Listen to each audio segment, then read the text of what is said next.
এটা হচ্ছে ফাঁকিবাজি চাউমিন। কেমন? চাউমিন বানাইতে তো অনেক ঝামেলা পোহাইতে হয়। সেক্ষেত্রে আজকে আমি আপনাদেরকে একদম সিম্পলি, একদম শর্টকাট যেভাবে চাউমিনটা বানানো যায়, তাও আবার ম্যাগি নুডলস দিয়ে, সেটা আমি আপনাদের সাথে শেয়ার করব।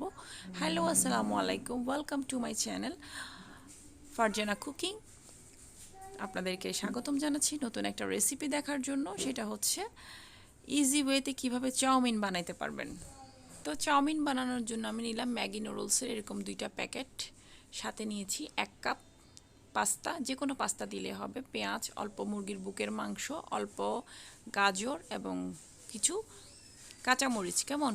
স্বাদ মতো কাঁচামরিচ, ঝাল যে যেরকম খান। তো গরম পানিতে প্রথমে আমি আগে পাস্তাগুলো দিয়ে একটু সেদ্ধ করে নিচ্ছি। এখানে একটু লবণ অ্যাড করে দিয়েছি, হালকা একটু তেল দিয়েছি।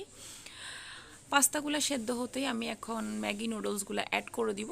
আপনারা শুধু ম্যাগি দিয়েও করতে পারেন, শুধু এগ নুডলস দিয়েও, যে কোনো একটা নুডলস দিয়েই এই চাউমিনটা করতে পারেন। তো পাস্তাটা একটু সেদ্ধ হয়ে গেলে দেন আমি ম্যাগিটা অ্যাড করে দিলাম, যেহেতু পাস্তাটা সেদ্ধ হতে সময় লাগে। তো আমার নুডলসটা সেদ্ধ হয়ে গিয়েছে সম্পূর্ণভাবে। আমি এখন একটা স্ট্রেনার নিয়ে পানিটা ঝারিয়ে নিব।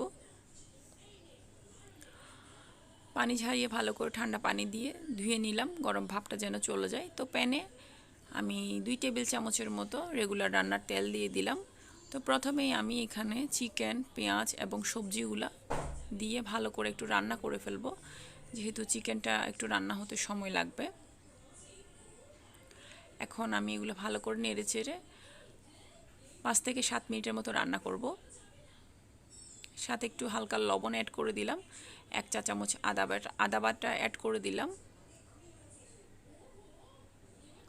যে কোনো কাজ আমরা যদি একটু ধৈর্য ধরে সময় নিয়ে করি, কাজটা খুব সুন্দর হয়। অল্প উপকরণ দিয়েও কিন্তু সুন্দরভাবে করা যায়।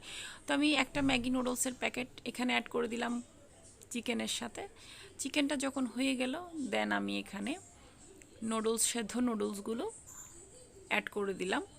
তো দিয়ে দিচ্ছি এক এক টেবিল চামচ টমেটো কেচাপ এবং বাকি মশলাটা স্বাদ মতো লবণ এবং একটু সয়া সস দিয়ে ভালো করে মিক্স করে হালকা ধনে পাতা দিয়ে নেড়ে চেড়ে সুন্দর করে এখন পরিবেশন করছি। একটা ডিশে নিয়ে নিলাম, আর কিছু ডিমের আমি স্ক্রাম্বল করে নিয়েছি, ওটা আমি নুডলসের উপরে দিয়ে দিয়েছি আলাদা করে। দেখুন নুডলসটা কত ঝরঝরা হয়েছে, খুব সুন্দর হয়েছে। তো আশা করছি আজকের এই রেসিপিটি আপনাদের কাছে ভালো লাগবে। ভালো লাগলে আমার চ্যানেলটি অবশ্যই সাবস্ক্রাইব করবেন, ফেসবুক পেজটি ফলো করবেন। সবাইকে অনেক অনেক ধন্যবাদ।